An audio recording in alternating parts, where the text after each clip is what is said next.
14.5 లక్షల రూపాయల డబ్బు ఇవ్వాలి వాళ్ళకు. పాత ఇంటికి R&Bతో ఎస్టిమేట్ చేసి డబ్బులు ఇవ్వాలి. అదేవిధంగా సెలబుల్ రైట్స్తో కూడినటువంటి 200 గజాల స్థలంలో కట్టిన ఇల్లు ఇవ్వాలి. ఆ రకంగా ఇచ్చారా, ఇవ్వలేదా, ఇస్తే ఎప్పట్లోకి ఇస్తారు, ఎన్ని నివాసాలు కూల్చారు, ఇంకా మీరు ఐడెంటిఫై చేసి కూల్చవలసిన ప్రభుత్వ ప్రైవేటు ఇల్లు ఎంత భూమి ప్రభుత్వ ప్రైవేట్ సేకరిస్తున్నారు, సమాధానం చెప్పండి. నంబర్ 3, గౌరవనీయులు మంత్రి గారు మాట్లాడుతూ ఆన్సర్ సిలో ఏమన్నారంటే హెచ్ఎండబ్ల్యూఎస్బి నీటిని హిమాయత్ సాగర్, ఉస్మాన్ సాగర్ లో పంపిణీ చేయడానికి చేపట్టింది. మూసీ నదిలోకి ఎప్పటికప్పుడు విడుదల చేయడానికి 2.5 టీఎంసీలు రిజర్వ్ చేయడం జరిగింది అన్నారు. అంటే స్వచ్ఛమైన గోదావరి జలాలను మూసీలో వదులుతామన్నారు, సంతోషం. మరి ఈ 2.5 టీఎంసీల గోదావరి జలాలు ఎక్కడి నుంచి తెస్తున్నారు?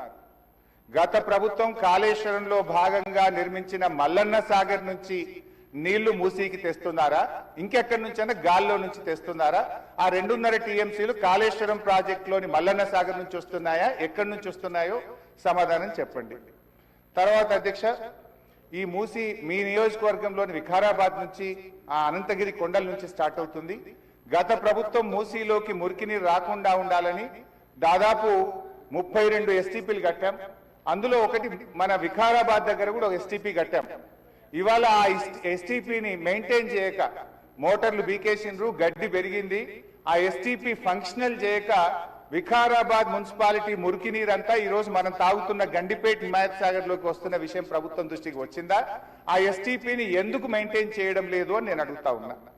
గత ప్రభుత్వ హయాంలో మేము మూసీలోకి మురికి నీరు రాకుండా ఉండాలని 32 ఎస్టీపీలు కట్టాం.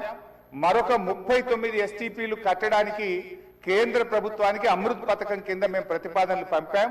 అవి మంజూరు వచ్చాయా, ప్రారంభించారా, ఏ దశలో ఉన్నాయో సమాధానం చెప్పండి.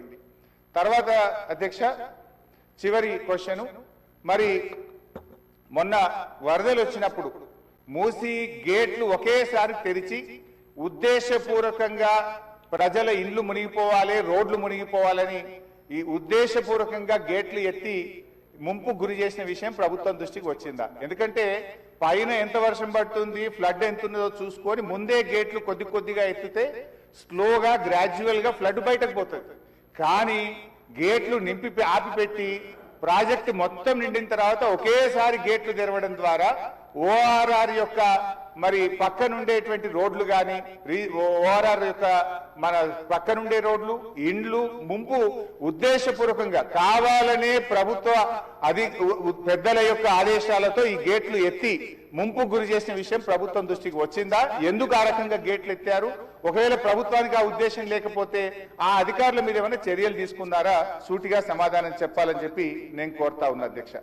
చివరిగా మేము చెప్పేది, మీరు పేదవాళ్ళ ఇండ్లకి రాకండి. మూసీ సుందరీకరణ పేరిట పేదల ఇండ్లు కూలగొడితే బీఆర్ఎస్ పార్టీ సీరియస్ గా వ్యతిరేకిస్తుంది.